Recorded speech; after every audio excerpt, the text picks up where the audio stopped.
In this example, we're going to solve a radical equation that has two square roots in it. What we want to do first, if we notice that there are two square roots, is to isolate one root on one side of our equation.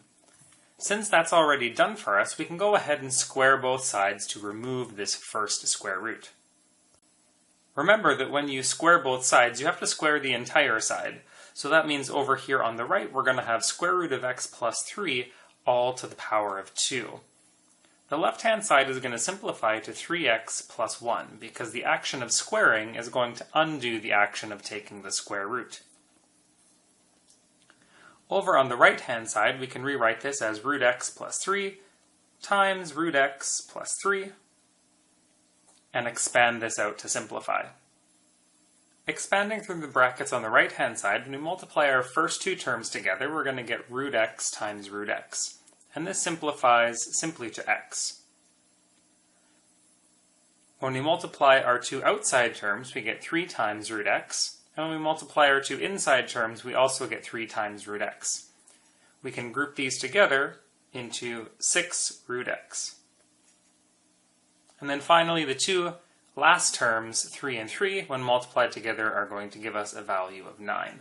So here's our fully simplified right-hand side. Notice that we still have a square root in our equation. So our next goal is to try to isolate this square root on the right-hand side. So I'm going to move the x and the 9 over to the left-hand side. Doing this gives us 2x minus 8 is equal to 6 times the square root of x. Now we could isolate this root by dividing by 6, but that's going to cause us fractions. So why don't we just square both sides right now as they are?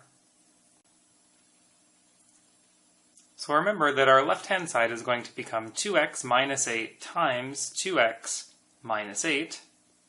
On the right-hand side, we're going to have to distribute the square operation through to both of the pieces on the inside. So that means we're going to get 6 squared, which is 36, and then root x squared, which is x. So let's go ahead and expand through the left-hand side. Notice now that we have a quadratic equation. So let's get this into standard form and see if we can factor this to simplify. So I've done a couple steps here. I've collected the two negative 16x's and made them a negative 32, and then I subtracted 36x from both sides, and that's going to give us 4x squared minus 68x plus 64. Now I notice here that all of my numerical terms have a common factor of 4, so I'm going to pull that out first. And that's going to make this quadratic much easier to factor. So looking for two numbers that multiply to give us 16 and add to give us negative 17, those two numbers must be negative 16 and negative 1. This tells us that x minus 16 is equal to 0, or that x is equal to 16, or x minus 1 is equal to 0, and that x is equal to 1. So here are our two possible solutions to the original equation.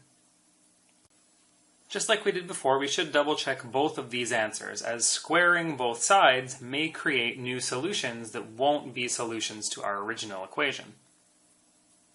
So let's begin with x is equal to 16. If we make a substitution of 16, we're going to get 48 plus 1. And over on the right-hand side, we'll get root 16 plus 3. Now the right-hand side simplifies to 4 plus 3, which is 7. And over on the left-hand side, we see that this is square root of 49, which is equal to 7. So 16 is a solution to the original equation. Next, let's try substituting x is equal to 1 into the original equation.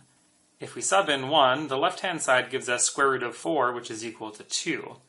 And the right-hand side gives us square root of 1, which is 1, plus 3, which is 4. So our right-hand side and left-hand side are not equal in this case, so we can't take x equals to 1 as a solution to our original equation.